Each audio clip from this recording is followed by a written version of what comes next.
Hi folks, it is Mr. Richard and welcome to another edition of On the Road with Mr. Richard. I am headed into the city of Chicago to teach at the Girodano Dance School's Jazz Intensive.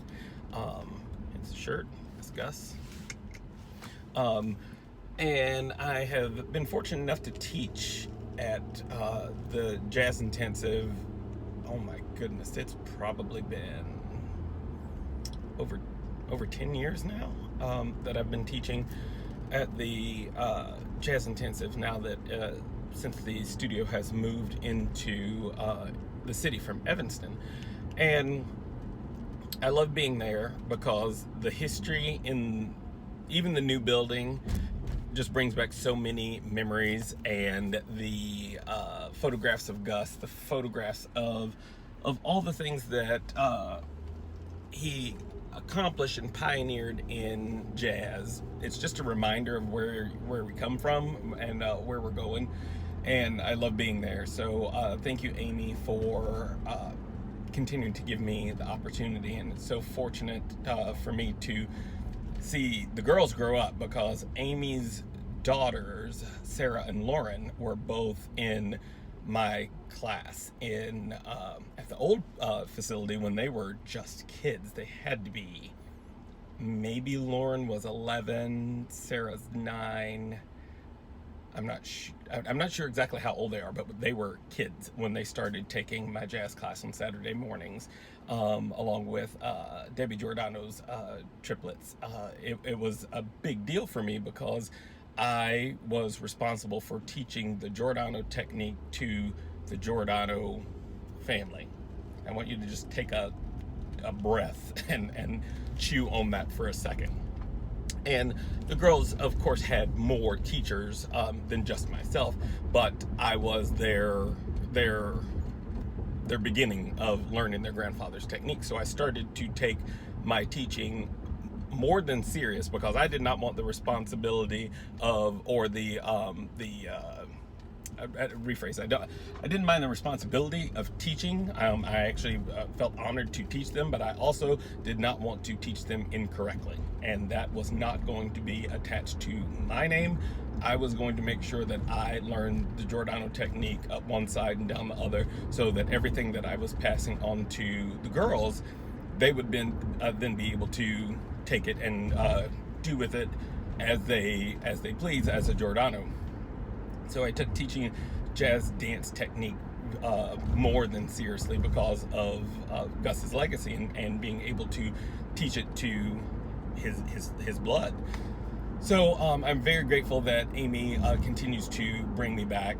This year we have, because of COVID, we don't have the elaborate faculty that we normally have.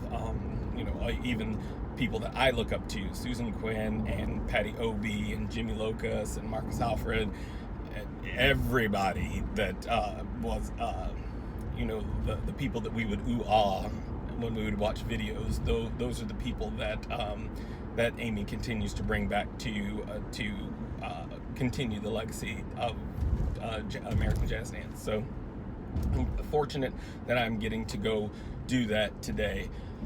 And this transition that we are in, as we start to move into reopening, some states are obviously further along than others, and I live in Illinois, where we are, our case number is much higher than it is in other places, but our governor and Mayor Lightfoot have been very good at getting the numbers under control and doing what they see fit to manage such a large number of the population for their safety. So as we start to get ready to move back into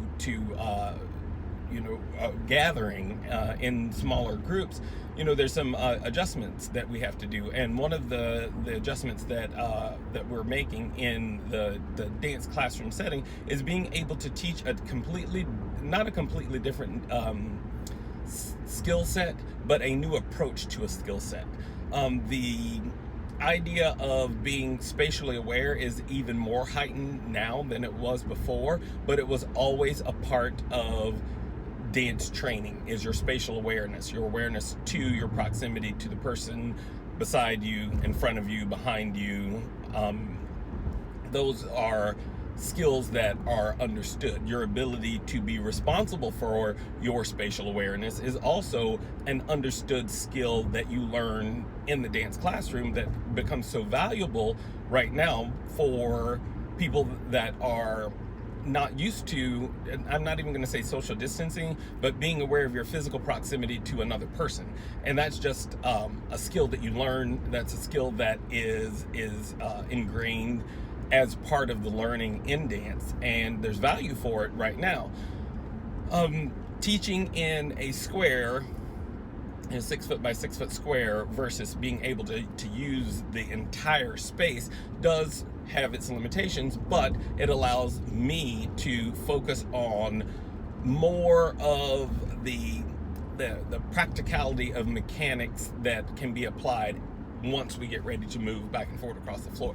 Only being able to move 6 feet is not very much for a fully grown sized person, but the skill set that we are working on in class is that increased ability to pick up choreography and movement correctly. So learning better with our eyes, being more perceptive of what the direction changes and our relationship in the room. So working within the personal square that is understood as a dancer's relationship within the room is of the utmost importance right now, and that is something that that's how you learn your space, is your personal square, your personal dance square in relationship to the space that you're in, whether it is the dance classroom or whether it's on stage.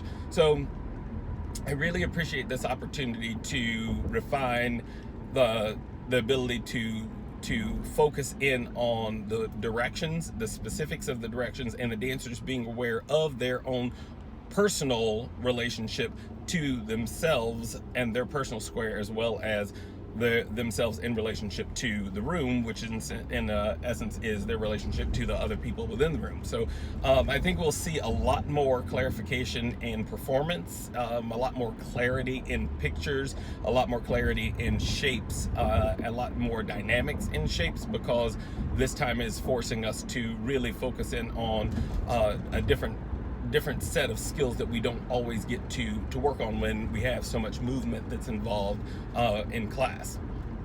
You know, dance class is set up so that you have, our jazz class is set up so that you have a pre-stretch.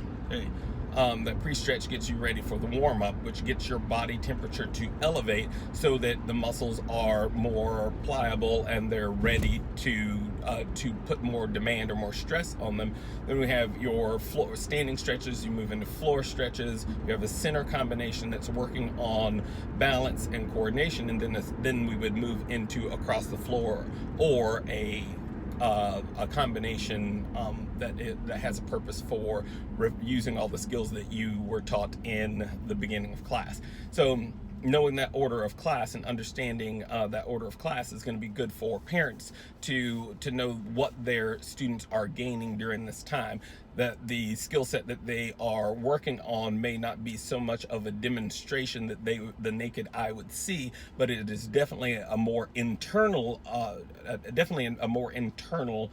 demonstration or recognition of how the body functions. And because I'm teaching the intermediate to advanced levels, the amount of adjustment that they have to make within their body is small. They're not making large adjustments or big changes in their body positions. A lot of it is within an inch. A lot of it is within half inch of lifting a little higher, or how they allow their leg to rotate in their hips. So the adjustment that is made as the dancers become more and more advanced becomes smaller and smaller and smaller. So they're less recognizable to the person that's watching unless they know dance, but highly recognizable to the individual dancer. And that's what we're really focusing on during this time where we can't use as much space. So I'm looking forward to my classes today. I already taught on Monday, and the kids are so glad to be in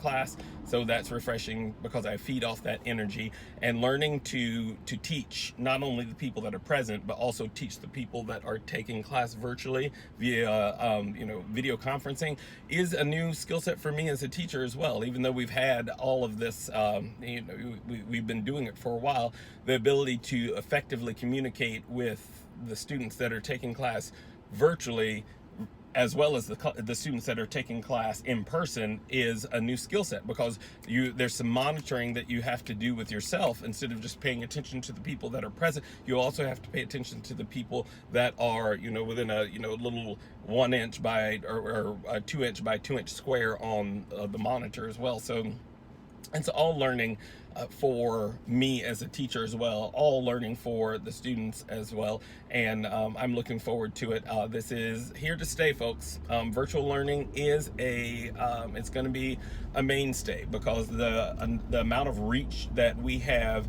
goes beyond the four walls of our studio setting, and it's here to stay.